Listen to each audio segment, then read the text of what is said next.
Hello everyone, welcome to Infinite Elements of Love Inc., your local nonprofit and service company and ministry. We're trying to do quite a few things, but excuse me if the camera might be a little shaky. I'm going to be driving and my stand may not be the greatest, but please like, subscribe, share, comment, all those good things. Just help to boost the awareness in our society. And what I wanted to talk about briefly as I'm about to start driving, so I'm not going to be focused here on the camera the whole time, but I wanted to focus today on analyzing society, where we're at today. Also looking at the focal point of society and kind of some of the things that are lacking, where we're going, and what outcomes we're starting to get. Now, first off, what brought me to this train of thought is I've been watching quite a few videos on relationships and how society is set up. One is a image consultant, and he was very harsh by the means and by the thought patterns of many people. It was Kevin Samuels. He was very harsh, or has been very harsh, I guess, with how he brought his point. I could tell that there was a lot of passion behind what was being said, but when analyzing the content matter, I also realized is that what he was saying is what the world is really saying. It's just not in your face saying it. So the world is very harsh. And he was saying things that seem pretty harsh to black women in particularly. But then when I looked at the results and the outcomes of some of these women, not all black women, because, you know, I come from a mixed family, and I've seen how the world has treated some of the women.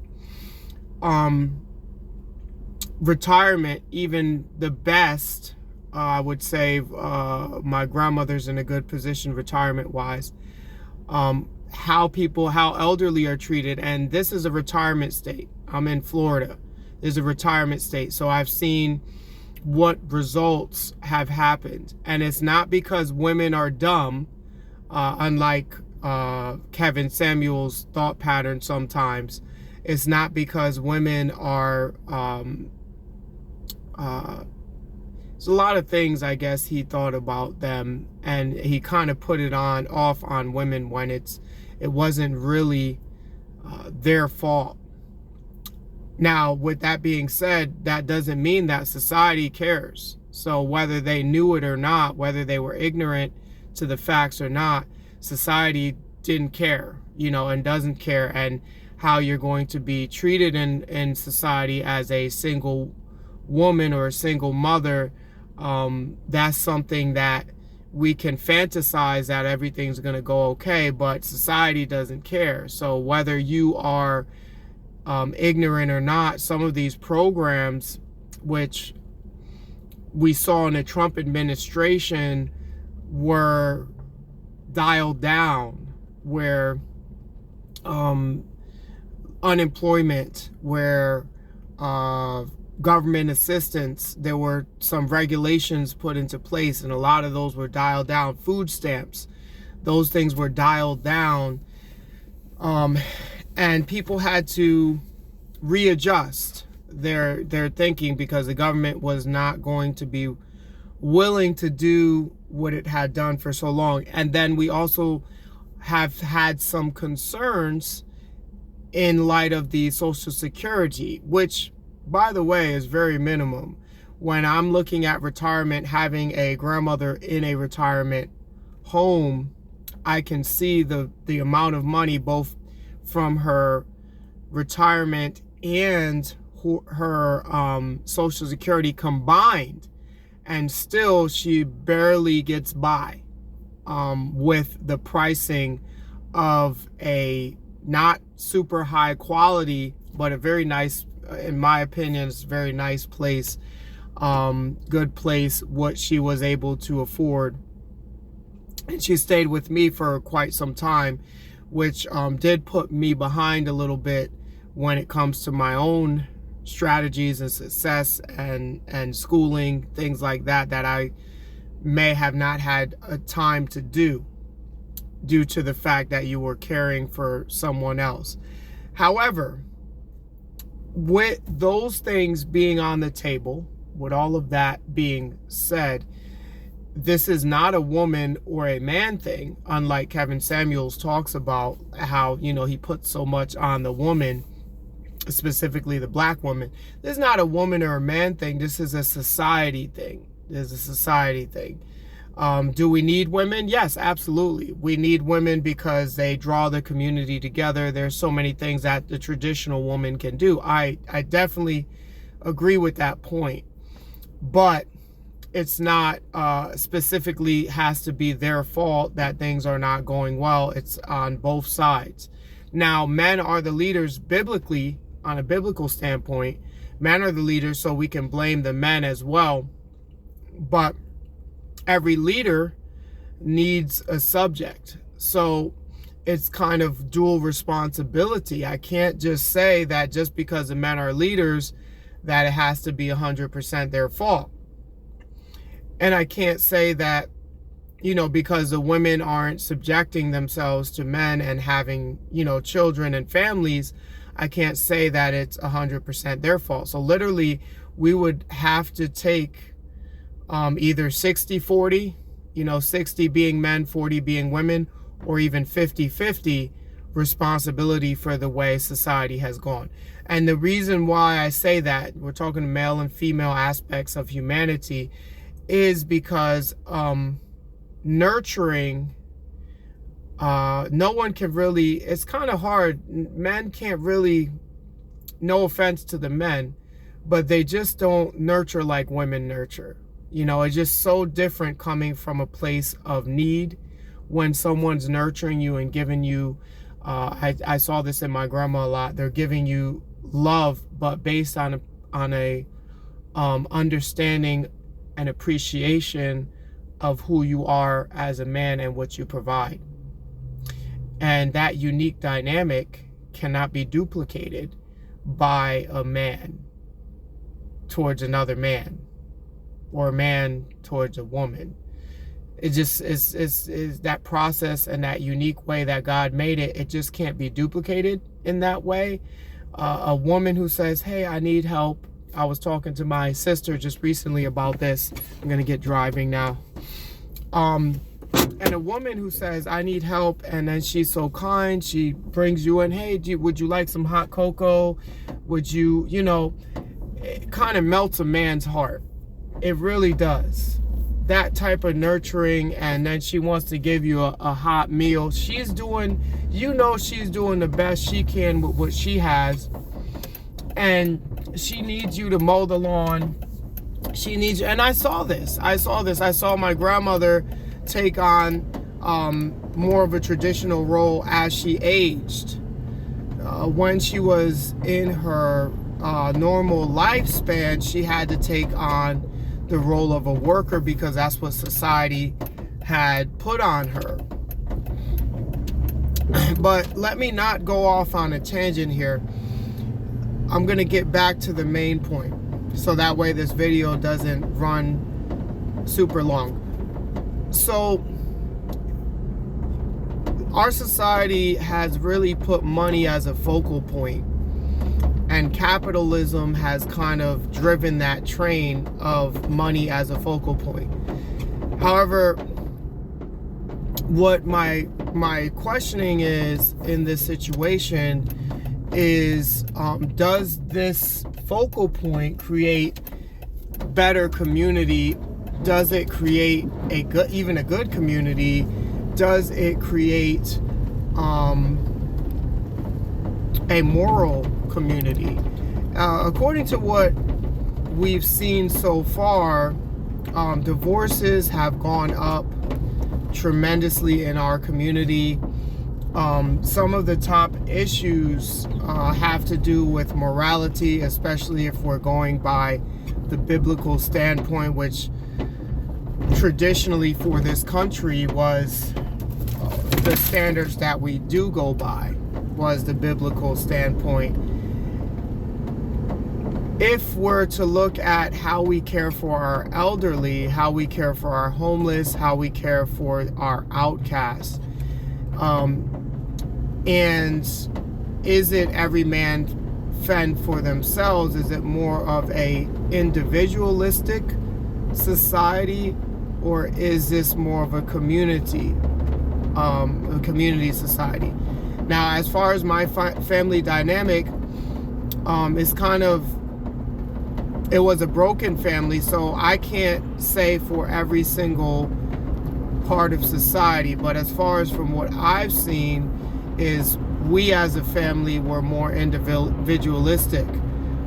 Very rare that we brought each other into a project, or very rare that we came together to take care of a particular person. Most of the time I took care of my grandmother by myself for the majority of the years that we were together.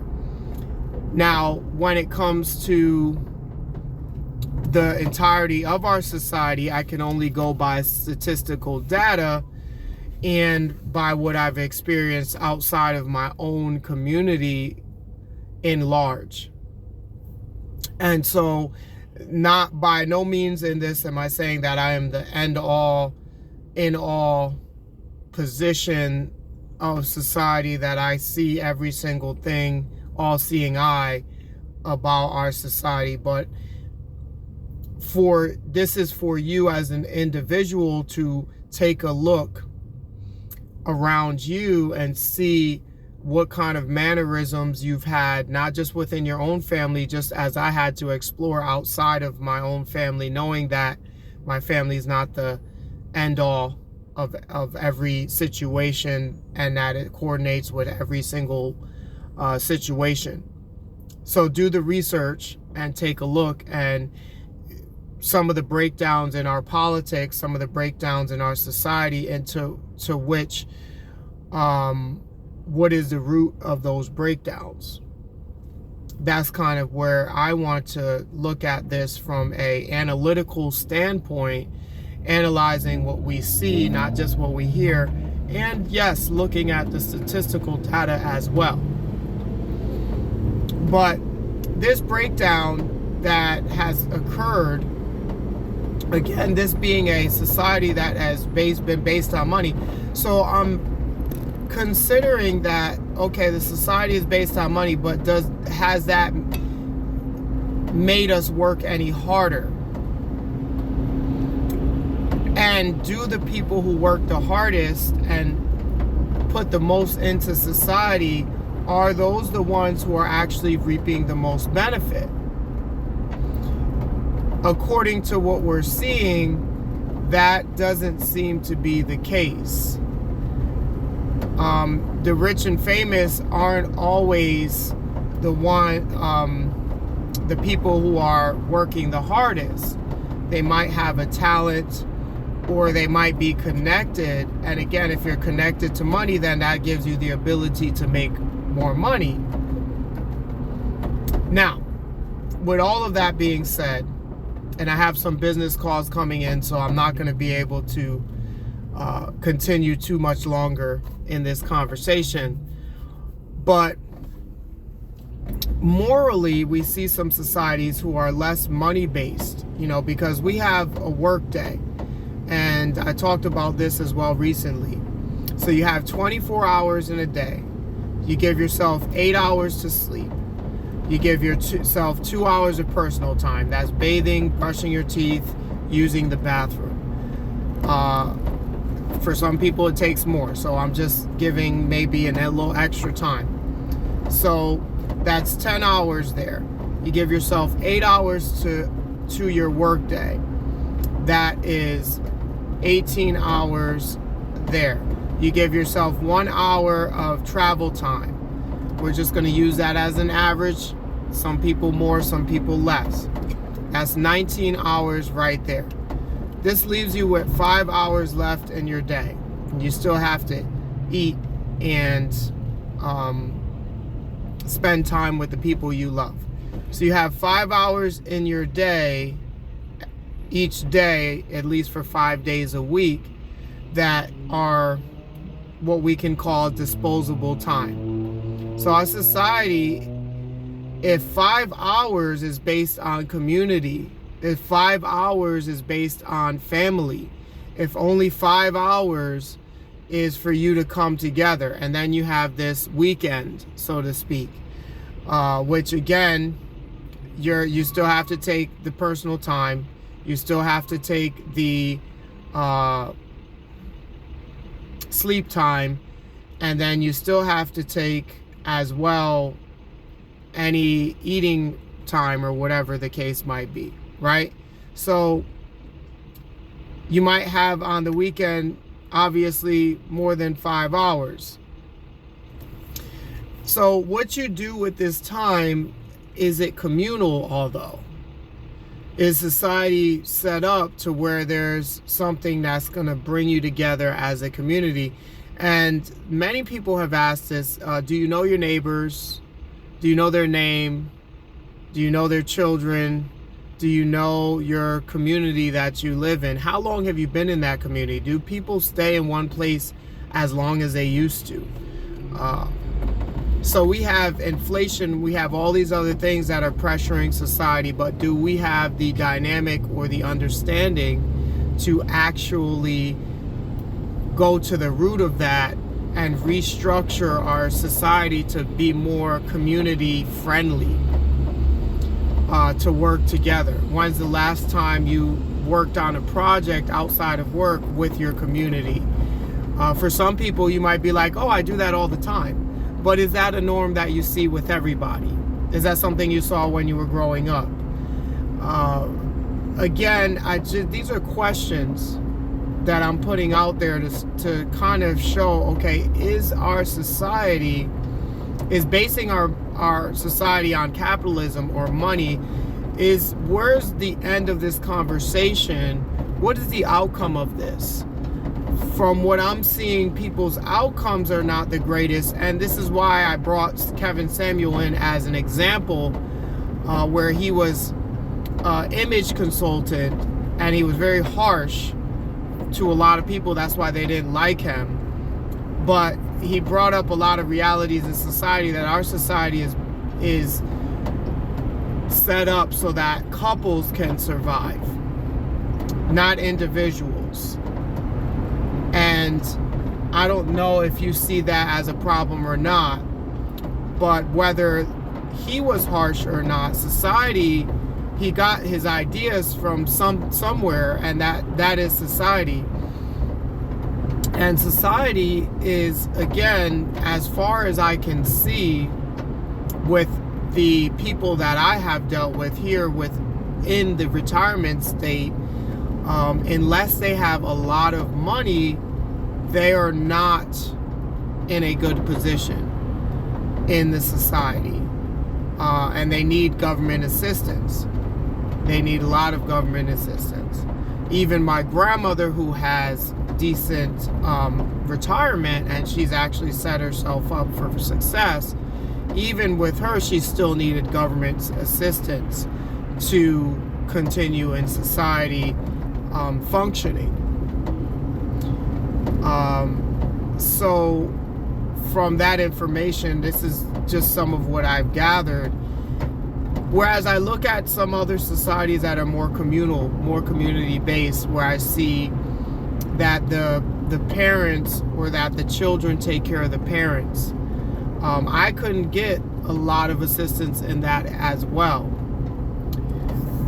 Where I look at societies where the parents or the elderly are given a small task to do, they become part of the family business. They put the buttons on the sweater. You know, they might cook a little food, or they might mash up the corn. You know, there's something that they're doing, and in the meantime, their invaluable wisdom is passed on to the grandchildren and maybe even the great-grandchildren.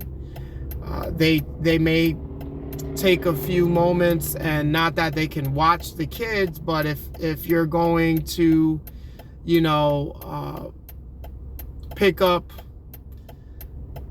some water from the store, or you're going right out in the backyard, they're able to keep an eye on things to make sure everything's okay. The kids respect them. There's respect there. Men respect women and women respect men.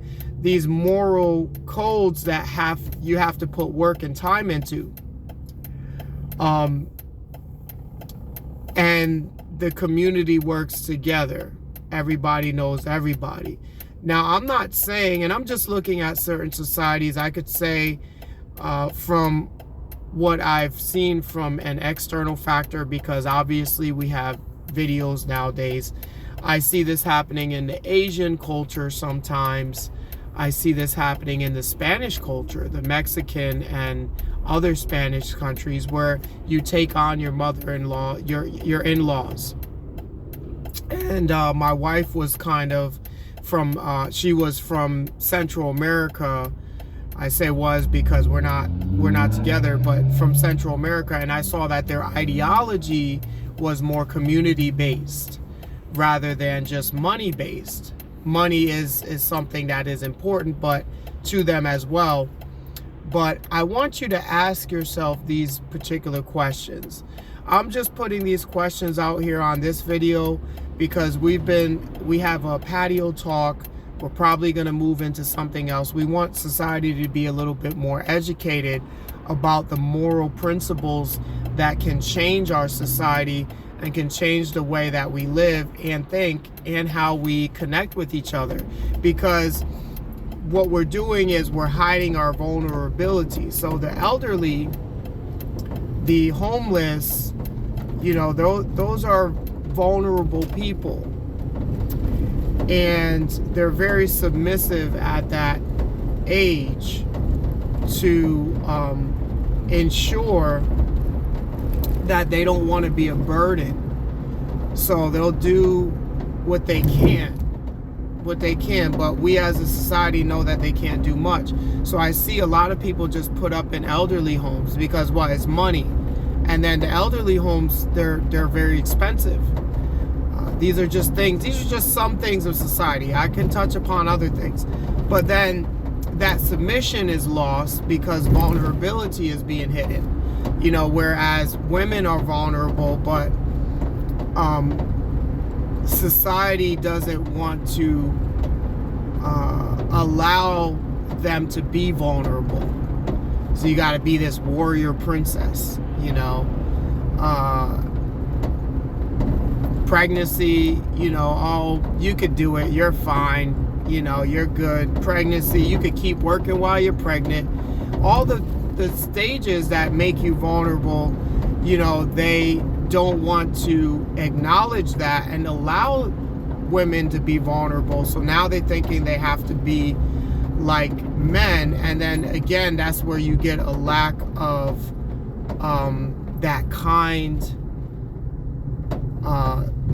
submission and love, that nurturing aspect that society can only get from women. And when you lose that, when men lose that, you lose something very valuable in society. And then the young men aren't being mothered, and they're not becoming good young men. Of course, then the fathers aren't becoming good fathers, or the fathers aren't being good fathers, and they're not allowing this vulnerability, this ability for, you don't have to be like a man. You know, men and women, it's okay to be different. That's kind of a breakdown in society. Oh, you have to work just like us. Oh, you get pregnant? Well, too bad, you're not going to make as much money. But that's okay. That's okay as far as, okay, you're vulnerable while you're pregnant. Maybe you have a very difficult pregnancy. You're vulnerable, you know, when it's that time of the month. Those things will reminding us of those things, trying to ignore those vulnerabilities is a breakdown. Because why? Because we're based on money. So I need you to produce. Otherwise, you don't eat. Produce. Everything's about money and production. Is that going to sustain our society? Because we see a lot of societies failing now that have been all about money. And there's a breakdown in our government. Nobody can, it's hard for them to communicate. It's hard for them to come together. Why? Because there's a lack of submission. So the saying is, too many chiefs, not enough Indians. So submission, again, is learned from the elderly, men and women. But again, I'm giving more credit to the women because it touches men's heart, young men's heart, to have a motherly figure. You know, a father's going to teach you discipline and stuff like that. But a woman who has that nurturing mentality, she's going to be able to teach you in a sweet way. You know, sometimes men and women, they want to get that nurturing, sweet aspect. That wasn't Kevin Samuels, obviously. He was very harsh and manlike, which gives you the discipline and makes you, you know, get the wheels spinning. But the woman, she might know something, who's nurturing, and she understands the ego. Oh, well, I don't want to hurt his pride. So let's learn this together. She might know everything that's going on, but she's so affectionate, she's so loving, she's so nurturing that she can draw that young man in. Well, let's see how we turn this lawnmower on. Let's do this. Let's do that. And that nurturing just comes out. It comes out in her. Would you like some hot cocoa? That hospitality as well. It's just, it works so good. So I'm giving women, you know, a lot of credit for that. Those who are like that. But society is kind of making it seem like it's a disservice to yourself to be kind, to be gentle, to be humble, to be submissive. But it's actually where women have always had the most talent and power, is in that vulnerability, bringing society together, that submissiveness. Because, oh, you'll get a man to die for you. You know, you're sitting there, yeah, he'll die. You don't have to go out there and shoot and kill and nothing like that. He wants to protect that vulnerability. But if you're not vulnerable and you're good, well, then why would somebody protect a fortified person? You know, as men, we see I have a flak jacket, I have my vest on, you have your vest on, I have my gun, you have your gun. You know, we're going to watch each other's back, but it's not that I have to protect and stand in front of you. You got a vest. I don't got to stand in front of you. You got a vest just like I got a vest. So, but that vulnerable person who doesn't have a bulletproof vest, who doesn't have a gun in their hand, who doesn't have big muscles and all that stuff, that's the one that you're fighting for and you're protecting together as men. So we have that brotherhood. We got to protect our women. We got to protect our children. We got to protect our elderly. And these are still natural roles. You know, we can say that, oh, well, that's not needed in society. But in reality, you know, jobs, who's doing the certain types of jobs, statistically speaking, we see that it's still a reality. Nothing has changed. Men still need nurturing, and women still need that protective, powerful love that, hey, I'll do for you anything, I'll die for you, whatever. Now, the value has to be there on both sides. So I just want men and women to begin to respect each other. I'm not looking to get people dating and stuff, because dating is very demonic, simply because sleeping around was not biblically sound. You know, you shouldn't have to keep giving your body to different people. This is not some kind of soup where you're mixing everybody's DNA together into, you know, one or two people going with 5 and 10 other people is just, that's just not moral, you know. But again, money has kind of, the Bible says money, the love of money is the root of all evil. So we're losing sense of society and self. So I really want you to take a look. I'll get into more in this conversation. Let me know if there were some good points that maybe you saw in your reality, and then we'll talk about it. Maybe we'll do a patio talk, or we have another one coming up. It's going to be called the Midnight Cud. We're going to be talking about just some of the issues in society and how we can address it, because I will say that, even though I didn't say it in this video, there are solutions. I just touched upon some. Men taking position, women taking position. Too many chiefs, not enough Indians. Somebody has to be an Indian. Somebody has to be a leader. Somebody has to be a follower. And somebody has to enjoy and appreciate the leadership.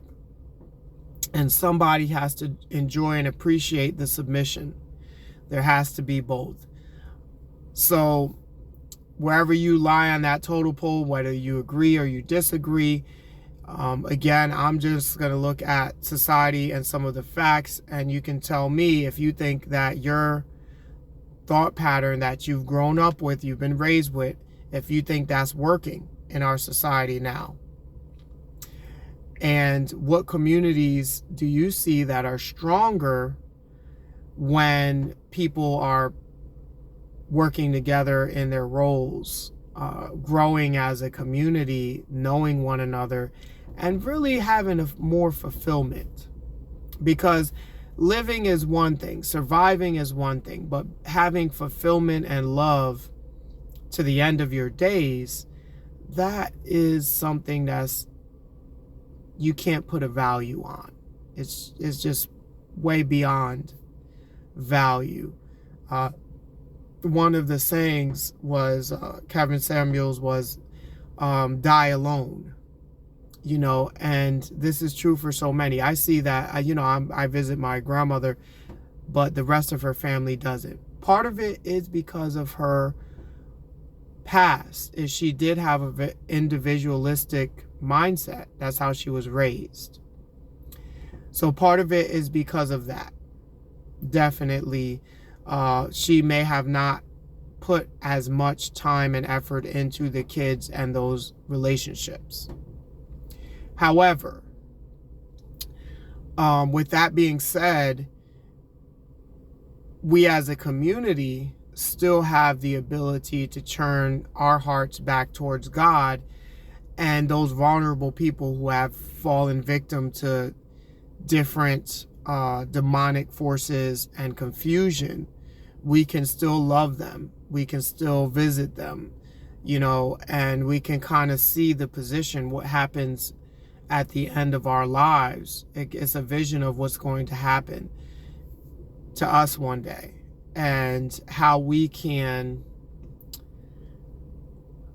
make different decisions. And I think this is so great when you really do take those elderly people on, good or bad, is you can see the result of their decisions. Do they have millions of friends coming by, or family members? If they had a big family, if they had many children, and then that was a pattern of them having many children, all those children now coming together to appreciate and celebrate the life that was brought into the world, which is very minimized in our society? You know, it's a big thing. It's a big thing to bring another human being into this world, and to diminish that as a hindrance on my life means that, again, people are valuing money more than they are valuing community. So they devalue me being a woman, having the ability to bring children, a whole nother person into this world, is beneath me. I can be a doctor this, or a successful that. I don't have to be a mother.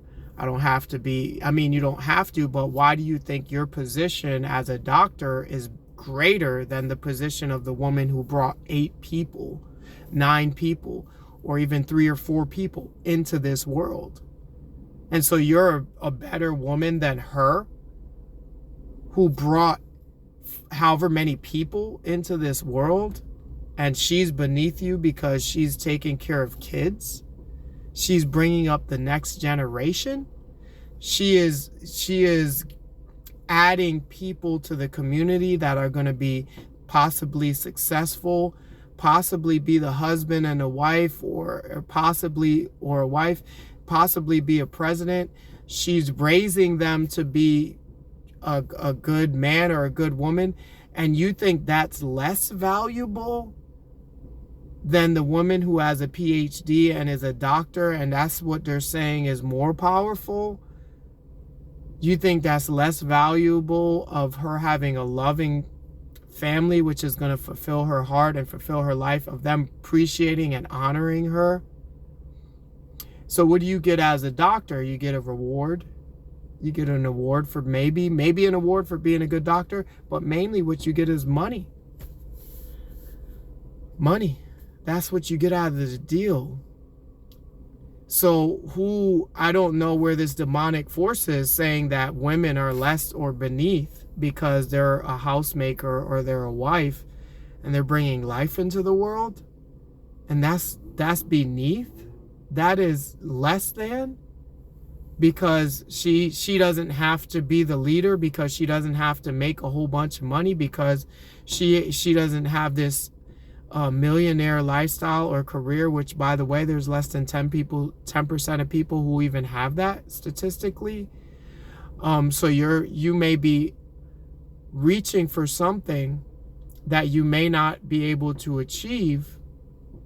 Can only be so many millionaires. And yet, the gold that's right before you, the power that you are inherently given as a woman to be able to bring another life into the world, to be able to make society a better place, to be able to raise not just your kids, but nurture somebody else's kids who come by. Hey, let me show you how to do this. Let me connect you with my husband. He's going to give you a job. Let me connect you with brother so-and-so in the church. He could teach you a trade. This is all women who did these things. So these supposedly successful men, what do you think they got success from? A lot of time it was from that woman who connected them to somebody else, at least in the past. I can't say that to be true. So their success was also woman's success. And why am I focused on this? Because money has confused us. Money has confused us. The love of money, has confused us as a society. And the reason why I put that in, I'm so focused on that, is because there's so many people devaluing the beauty of women. Devaluing. You're saying that men are supposedly devaluing you, but are women devaluing women? What about that? They're devaluing what it means to be a woman. So is it just men supposedly devaluing? And I want to bring that value back, because I see the value in that.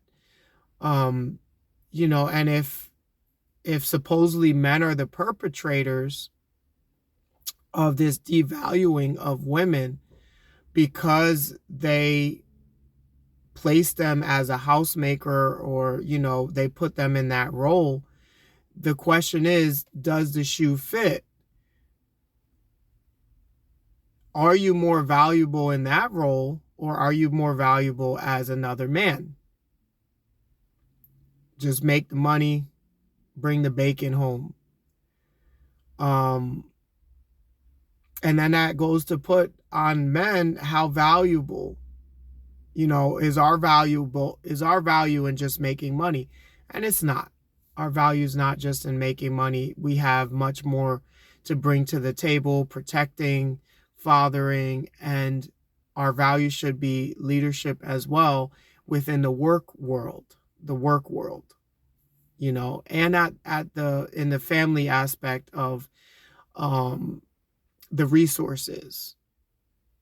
So those roles, and is a man more valuable in that role?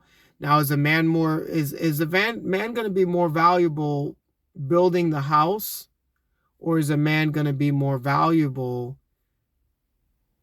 trying to nurture the kids? I mean, is he more valuable when he's mowing the lawn, or is he more valuable when he's trying to do inside work? And I'm saying this because if you're built for something, you're built for that. Operating in that principle is going to be the most valuable thing. Is a fork going to be better when you're eating soup, or is a fork going to be better when you're eating a bowl of spaghettis or something? The tool, we don't decide our talents. Some people sing, some people whatever, they do whatever. We don't decide our talents. And so if men are just more talented at building houses, and I'm saying this from a natural standpoint, because now statistically most of the people who build houses are men, then why not make men do it? If women are more talented at nurturing community, bringing the community together, why would I have a man doing that? So some of these things may challenge the way that you think, but men are more logical than emotional. So not saying they can't be emotional, but that's why men are put in a position to lead the work the work that needs to be done, because they're the ones that are good at doing the work. If you got to climb, there's one job that you have to climb up miles just to get to a light bulb to change it on a cellular tower, and the man is super dangerous. They get paid an exorbitant amount of money to do the job, but it's men who do it. Normally, you don't have a woman who wants to burn out all her muscles trying to climb up this tower, because her body is not built the same way. So when you think about these type of things, the dangerous stuff, the mentalities that are different, the mindsets that are different, it's just a positive thing, because each position has equal amount of value, and working together means community. And so that's where I said there's a communal breakdown. Working together in the positions that you are naturally good at is community. And who said that the man was the only ruler of the household? Women had so much, they always have had so much power and so much say. Women were the reason why men would war against other nations, so that they could protect their women. Women were the reason why the justice system was so harsh towards men, so that they could protect the women and the children in society. So because of your vulnerability, you have power over the man that you don't. You're only exercising, nowadays I see more women exercising sexual power over man than actually operating in the realm of vulnerability and love, to operate and nurturing, to have feminine power in men's life.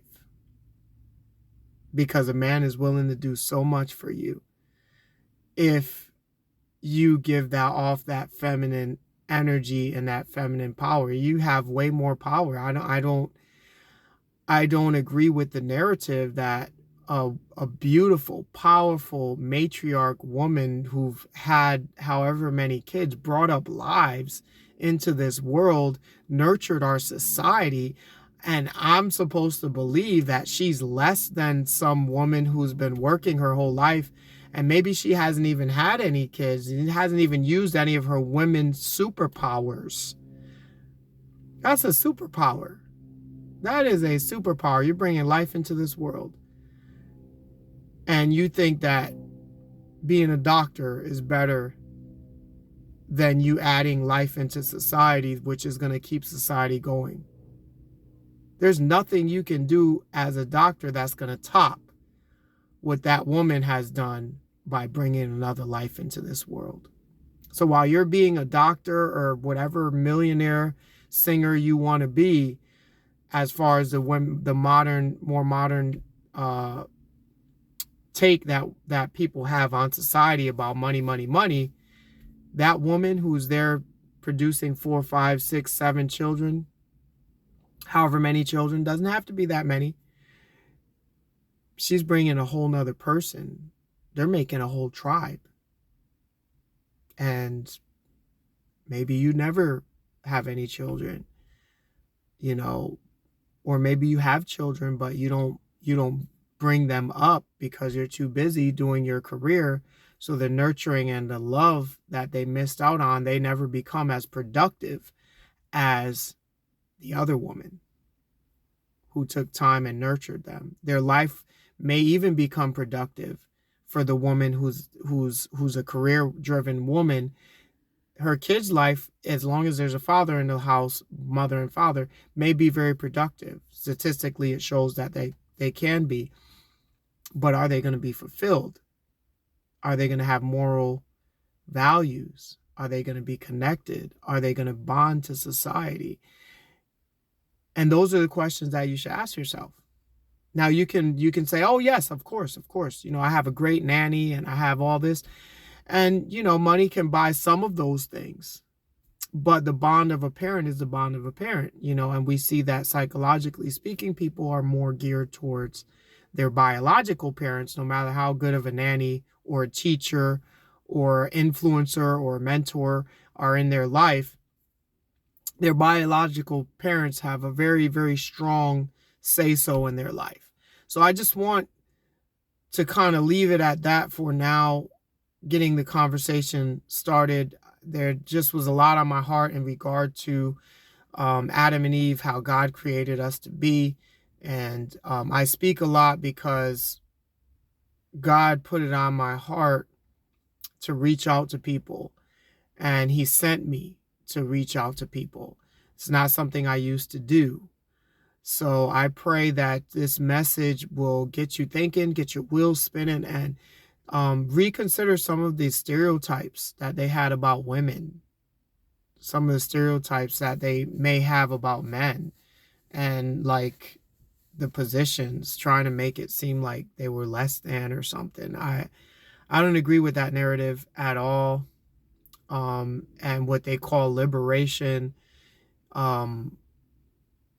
the breakdown of the family is called liberation, and all this stuff, sexual liberation. There's no respect for someone who's sleeping around. If you don't have respect for a man who's cheating and sleeping around, then what makes you think that being sexually liberated to go sleep around and do the same thing is going to give you any other result? That you're going to be more respected in society now because you get to sleep around? Even us as men, we don't respect other men in that way when they sleep around. They might be high-fiving each other, some of the men who are sick, but they don't trust that particular man who's cheating with their wife or their girlfriend. They don't want them around their girlfriend. They don't want them around their wife. So what kind of society do you think, if that's how men treat each other? Like, I don't trust you around my wife because you always sleeping around. then why do you think it'd be any different when women decide that they want to do the same thing? Mind you, societies that are more close knit, like the Chinese, the Indian, they stay together with their partner for life, and they are virgins when they get together. They go back to even in the biblical stance, you had to be a virgin for you to be married. And in God's sense, you have to be a virgin for you to be married.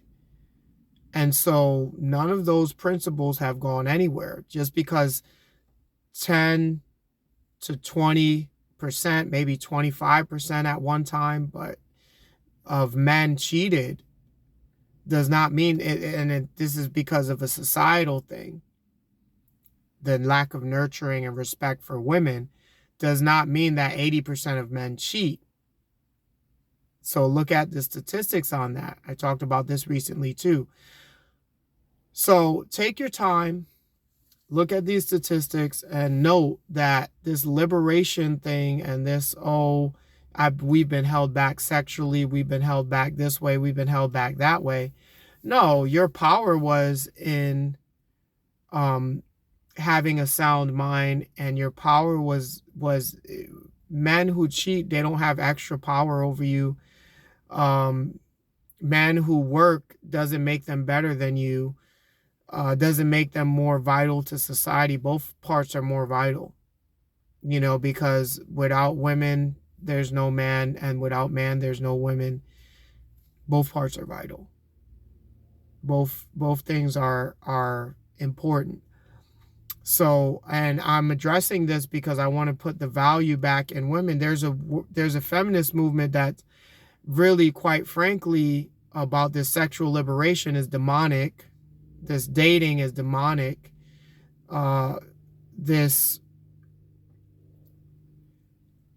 putting down the housewife. I will go as far to say, how dare you, as a woman, think that a housewife is beneath a career woman, a sexually liberated woman. That is demonic. I pray against that in the name of Jesus Christ. I pray that you get some sense. That is demonic. Someone chasing money and sleeping around is better than a housewife? What? No, no, no, not at all. Women had jobs before. They can still have jobs today. All I'm saying is, let not the focus be money. Don't let the focus be money. They can also provide. They're a helpmate. They can do a lot of stuff that men can do. Nobody's saying that they can't. But that is not more valuable. That's what we're saying. I think as men, we're saying that is not more valuable. You lifting a few bricks with me is not more valuable than you bringing a whole new person into the world. Taking care of my children. That is, you lifting a few bricks for me, we're vibing together. But I would rather have a man who can lift 100 to 1,000 pounds, or not 1,000 pounds, he can't lift that much, but within time, 60 pounds, 1,000 pounds of bricks, then, you just being there helping me with a few. So just consider that, think about that. You're looking for respect in the workplace, but your respect doesn't come from the workplace. Men would rather have men helping them with hard, laborious jobs. Men would rather have men, even at the office, helping them. So you're never going to gain the same respect as a brotherhood. There's a brotherhood and there's a sisterhood. If you're looking for the same amount of respect from a man in the workplace, he will never appreciate you more than he appreciates another man who can do heavy laborious job for a longer period of time than you can. So there's no sense in thinking that you're going to be more valued in the workplace than you will be as a mother and at home. You'll never get the same amount of value. And you're likely because 90 is just made that way. Men can work harder. So we can accept that, or we can just count it as a fallacy and live in a different, reality than what's real. But I hope this gives a little bit of insight. Men do value women, but they value women for their superpowers, who they are, not how much work they can do. That's not how men value women. And so just consider that. I say that because you guys are important and beautiful in society, and we don't need more men. We don't need more men. We don't need more people working next to us. We need more women. That's what we need, Not saying that women can't do a good job. Like I said, they can do a good job in certain areas. But it does not take away the fact that we still need more children. We still need more nurturing. We still need more love and community. We need all of those different things. So take it for what it is. I pray that God will touch your mind and your hearts, and that you can receive some of this information.